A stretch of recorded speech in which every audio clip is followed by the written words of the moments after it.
Hi friends, आप सभी का आपके अपने यूट्यूब चैनल यूपीएससी इन्फो 24 में स्वागत है। तो दोस्तों, हम उम्मीद करते हैं कि आप सभी लोग स्वस्थ होंगे और खुश होंगे।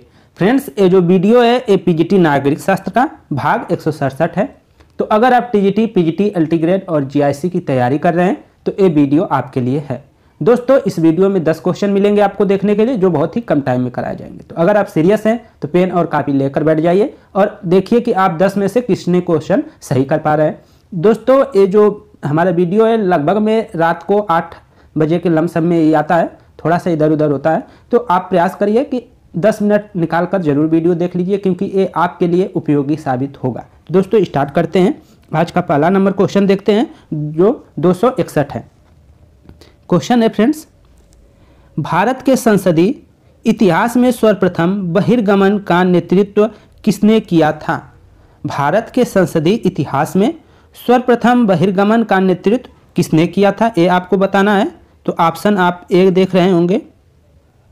ऑप्शन ए है फिरोज शाह मेहता ने, ऑप्शन बी है सुरेंद्र नाथ बनर्जी ने, ऑप्शन सी है मदन मोहन मालवीय ने, ऑप्शन डी है भूला भाई देसाई ने। तो इसका जो आंसर हो जाएगा दोस्तों, सी सही हो जाएगा।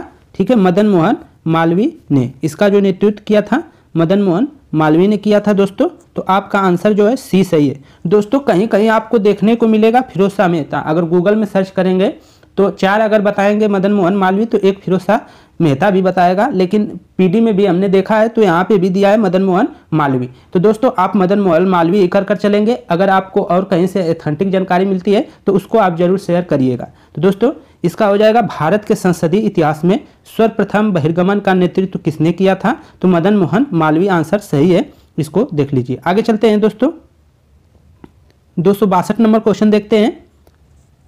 खिलाफत आंदोलन के शांत होने का कारण था, जो खिलाफत आंदोलन हुआ था उसका शांत होने का क्या कारण था, ये आपको बताना है। ऑप्शन ए है ब्रिटिश द्वारा मुसलमानों को दी गई रियायतें, ऑप्शन बी है तुर्की के राज सिंहासन पर कमाल पाशा का आरोहण, मतलब कमाल पाशा उस पर बैठा, ऐसा है। ऑप्शन सी है कांग्रेस और मुस्लिम लीग के बीच समझौता, कांग्रेस और मुस्लिम लीग के बीच जो समझौता हुआ था 1916 में वो, या डी है उपयुक्त में से कोई नहीं। तो आंसर हो जाएगा दोस्तों इसका बी सही हो जाएगा, तुर्की के राज सिंहासन पर कमाल पाशा का बैठना या पद को धारण करना। तो जो खिलाफत आंदोलन के शांत होने का जो कारण था वो यही था कि तुर्की के राज सिंहासन पर कमाल पाशा जो है बैठ गया था, इसलिए धीरे धीरे ये क्या हुआ था कि कम हो गया था। तो इसमें यही होगा कि इंग्लैंड के द्वारा जब प्रथम विश्व युद्ध में तुर्की के शासक और सारी दुनिया के जो मुसलमान खलीफा के सम्मान की रक्षा के लिए वचन भंग, मतलब वो चाहते थे कि तुर्की पे इंग्लैंड आक्रमण ना करे, इसलिए इन्होंने खिलाफत आंदोलन चलाया था। क्योंकि जो वहाँ का खलीफा था तुर्की का, वो पूरे भारत का, मतलब पूरे विश्व के जो मुसलमान थे उनको अपना खलीफा मानते थे, इसलिए वो चाहते थे कि उनके जो खलीफा है उनको पदच्युत न किया जाए, पद से न हटाया जाए, ऐसा उनका मानना था। और इसी कारण भारत के जो मुसलमान थे और कांग्रेस ने सहयोग से खिलाफत आंदोलन को प्रारंभ किया था, जिसमें गांधी जी भी पूरी सहयोग किए थे। और तुर्की के राजा कमाल पाशा के जब सिंहासन पर बैठ गया तो ये आंदोलन धीरे धीरे क्या हुआ कि स्थगित हो गया या कम हो गया या थम गया, ऐसा कह सकते हैं। तो ऑप्शन बी आपका सही है। आगे चलते हैं, अगला देखते हैं। 263 नंबर क्वेश्चन है, भारत छोड़ो आंदोलन के दौरान कहाँ पर समांतर सरकार की स्थापना की गई थी? प्रथम नहीं पूछा है दोस्तों, पूछा है भारत छोड़ो आंदोलन के दौरान कहां पर समांतर सरकार की स्थापना की गई थी। ऑप्शन ए है बलिया में, ऑप्शन बी है सतारा में, ऑप्शन सी है तमलुक में, और ऑप्शन डी है उपयुक्त सभी स्थानों पर। तो आंसर हो जाएगा दोस्तों उपयुक्त सभी स्थानों पर। ठीक है, बलिया में पहली बार समांतर सरकार बनाई गई थी प्रथम, तो प्रथम कर पूछता है तब तो आपका बलिया होगा, लेकिन इस तरह पूछा है तो तीनों जगह कहीं समांतर सरकारें बनाई गई थी, इसलिए ऑप्शन आपका डी सही हो जाएगा, उपयुक्त सभी। तो भारत छोड़ो आंदोलन के दौरान कहाँ कहाँ समांतर सरकारें स्थापित की गई थी? तो बलिया में भी, सतारा में भी और तमलुक में भी की गई थी, तो इसको नोट कर लीजिएगा। आगे चलते हैं दोस्तों, 264 नंबर क्वेश्चन देख लेते हैं। महात्मा गांधी को सर्वप्रथम राष्ट्रपिता किसने कहा था? महात्मा गांधी को सर्वप्रथम राष्ट्रपिता किसने कहा था? ऑप्शन ए है जवाहरलाल नेहरू ने, ऑप्शन बी है सरोजिनी नायडू ने, ऑप्शन सी है सुभाष चंद्र बोस ने, ऑप्शन डी है अबुल कलाम आज़ाद ने। तो आंसर हो जाएगा दोस्तों सुभाष चंद्र बोस, सी ऑप्शन सही हो जाएगा। सुभाष चंद्र बोस ने महात्मा गांधी को राष्ट्रपिता कहकर संबोधित किया था। कुछ तथ्यों को जान लेते हैं दोस्तों। अगर महिलाओं में पूछा जाएगा, महिला में पहली जो है कौन कांग्रेस की अध्यक्ष बनी थी महिला, भारतीय महिला, तो सरोजिनी नायडू हो जाएगा। और ये जो अबुल कलाम आज़ाद है, ये भारत के प्रथम शिक्षा मंत्री भी रहे हैं। और इनको तो आप जानते हैं जवाहरलाल नेहरू को कि ये क्या है, भारत के प्रथम प्रधानमंत्री हैं। और इनके बारे में जो गांधी जी द्वारा जो चलाए गए थे आंदोलन, पहला आंदोलन था चंपारण जो बिहार में पड़ता है, और राजकुमार शुक्ला के द्वारा जब लाया गया था, मतलब बुलाया गया था या निमंत्रण दिया गया था। दूसरे नंबर पर आता है खेड़ा, और तीसरे ये 1917 में हुआ था चंपारण। ये बार बार पूछता है दोस्तों। इससे क्या हुआ था, तिनकठिया जो पद्धति थी उसको समाप्त कर दिया गया था और ये आंदोलन सफल रहा था। फिर खेड़ा आंदोलन होता है जो 1918 में होता है। और इसके बाद अहमदाबाद आंदोलन भी होता है, ये भी अहमदाबाद आंदोलन, ये भी 1918 में होता है। इसको भी आप नोट करेंगे, 1918 में अहमदाबाद आंदोलन, ठीक है। इसके बाद आपका इनके द्वारा जो गांधी जी द्वारा चलाया गया आंदोलन था वो चौथा अगर आप देखते हैं तो असहयोग आंदोलन है, असहयोग आंदोलन, इसको देख लेंगे। और इसके बाद एक पांचवा है सविनय अवज्ञा आंदोलन, सविनय अवज्ञा आंदोलन भी है। और इसके बाद जो 1942 में चलाया गया था दोस्तों वो भारत छोड़ो आंदोलन है, भारत छोड़ो आंदोलन, तो इसको है 1942 में ये चलाया गया था। 1942 में भारत छोड़ो आंदोलन 1945 में समाप्त हुआ था। अब आपका जो असहयोग आंदोलन हुआ था ये 5 फरवरी 1922 में ये समाप्त हुआ था दोस्तों। तो इसको आप याद रखेंगे कि चौड़ा चौड़ी कांड के बाद असहयोग आंदोलन जो है वापस ले लिया गया था गांधी जी द्वारा। तो ये गांधी जी से संबंधित ये सब सारे तथ्य हैं, इनको आपको जानना जरूरी है। इनके द्वारा जो पुस्तक लिखी गई है हिंद स्वराज, वो गुजराती भाषा में लिखी गई है, इनकी पुस्तक है हिंद स्वराज, तो उसको भी याद रखेंगे। आगे चलते हैं दोस्तों, तथ्य बहुत है, कभी वीडियो लाएंगे एक एक चीज़ पे तो बताएंगे। आगे चलते हैं, निम्नलिखित में से कौन से दल का प्रतिनिधित्व भारत की संविधान निर्मात्री सभा में नहीं था। मतलब पूछ रहा है कौन से दल का प्रतिनिधित्व भारत की जो निर्मात्री सभा थी, संविधान निर्मात्री सभा, उसमें उसका प्रतिनिधि नहीं था, ये आपको बताना है।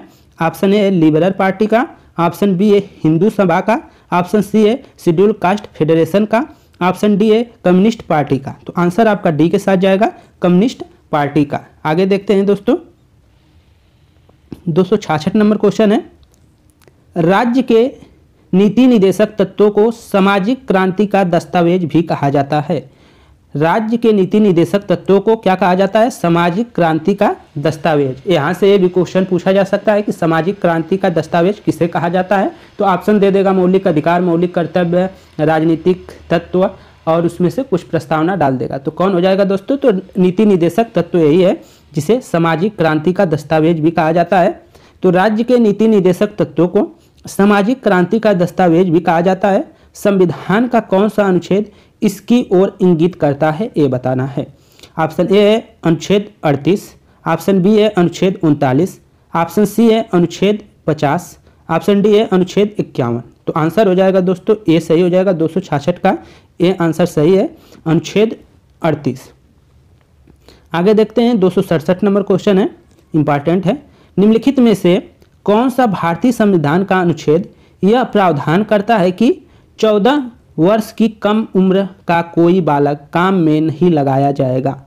कौन सा अनुच्छेद ये इंगित करता है कि 14 वर्ष से कम उम्र का बालक काम में नहीं लगाया जाएगा। ये कौन सा अनुच्छेद अधिकार देता है या बालकों को बाल श्रम को रोकने का उपबंध करता है, कौन सा अनुच्छेद, ये बताना है आपको। ऑप्शन ए है अनुच्छेद 23, ऑप्शन बी है अनुच्छेद 24, ऑप्शन सी है अनुच्छेद 26, ऑप्शन डी है अनुच्छेद 28। तो आंसर हो जाएगा दोस्तों इसका अनुच्छेद 24, ठीक है। अनुच्छेद जो 24 है वो बाल श्रम को रोकने का कार्य करता है। इसमें 14 वर्ष से कम उम्र का कोई भी बालक काम में नहीं लगाएगा, ऐसा प्रावधान अनुच्छेद 24 करता है। आगे चलते हैं 268 नंबर क्वेश्चन देखते हैं। निम्नलिखित में से कौन अधिकार केवल राज्यसभा में निहित है। कौन सा अधिकार केवल राज्यसभा को मिला है, ये बताना है आपको। ऑप्शन ए है राष्ट्रपति के विरुद्ध महाभियोग प्रारंभ करना, ऑप्शन बी है नई अखिल भारतीय सेवाओं को निर्मित करने की संस्तुति करना, ऑप्शन डी है उपराष्ट्रपति को पदच्युत करना, ऑप्शन डी है उपयुक्त में से कोई नहीं। तो दोस्तों यहाँ पे देखेंगे कि महाभियोग दोनों द्वारा लगाया जा सकता है, राज्यसभा लोकसभा द्वारा, और इसमें भी यही होता है, और उपराष्ट्रपति द्वारा। तो ये सब तो कहीं ना कहीं इनसे नहीं है, लेकिन ये वाला जो बी ऑप्शन आपका है वो सही हो जाएगा। तो आंसर क्या हो जाएगा, बी वाला सही है दोस्तों, ठीक है। कि कौन सा अधिकार केवल राज्यसभा में निहित है, तो वह बी है नई अखिल भारतीय सेवाओं को निर्मित करने की संस्तुति केवल राज्यसभा के पास है। तो ऑप्शन बी आपका सही आंसर है। आगे चलते हैं, 269 देखते हैं। धनानुदान की मांगों में प्रतीकात्मक कटौती प्रस्ताव का उद्देश्य होता है। धनानुदान की मांगों में प्रतीकात्मक कटौती प्रस्ताव का उद्देश्य होता है। क्या उद्देश्य होता है ये बताना है। ऑप्शन ए है सरकार की किसी विशेष नीति का विरोध। ऑप्शन बी है सार्वजनिक व्यय में किफायत का सुझाव। ऑप्शन सी है कोई विशिष्ट शिकायत अभिव्यक्त करना। ऑप्शन डी है सरकार को गिराना। तो आंसर क्या हो जाएगा 269 का आंसर हो जाएगा ए, सरकार की किसी विशेष नीति का विरोध। धनानुदान की मांगों में प्रतीकात्मक कटौती प्रस्ताव का उद्देश्य होता है सरकार की किसी विशेष नीति का विरोध करना। ऑप्शन ए सही है। आगे देखते हैं, 270 नंबर क्वेश्चन है। निम्नलिखित में से कौन सा राज्य वह था जहां सबसे पहले पंचायती राज प्रणाली लागू की गई। निम्नलिखित में से कौन सा राज्य था जहां सबसे पहले पंचायती राज प्रणाली लागू की गई थी। ऑप्शन ए है राजस्थान, ऑप्शन बी है महाराष्ट्र, ऑप्शन सी है बिहार, ऑप्शन डी है उत्तर प्रदेश। तो आंसर आपको मालूम होगा, आंसर हो जाएगा राजस्थान। राजस्थान का जो नागौर जिला था वहाँ पे पहली बार ही पंचायती राज व्यवस्था लागू की गई थी। और वो कब किया गया था, तो नागौर जिले में 2 अक्टूबर दोस्तों 1959 को किया गया था। इसको आप याद रखेंगे, 2 अक्टूबर 1959 को किया गया था। और उस समय जो थे जवाहरलाल नेहरू प्रधानमंत्री थे, ये याद रखेंगे, ठीक है, जवाहरलाल नेहरू। तो फ्रेंड्स ये थे आपके 10 क्वेश्चन। हम उम्मीद करते हैं कि ये 10 क्वेश्चन तथ्य जो थे आप लोगों को समझ में आए होंगे। वीडियो अच्छा लगा होगा तो प्लीज़ लाइक कर दे दोस्त। अगर नए हैं चैनल पे तो आपसे दोबारा रिक्वेस्ट है कि चैनल को सब्सक्राइब कर ले। दोस्तों नमस्कार।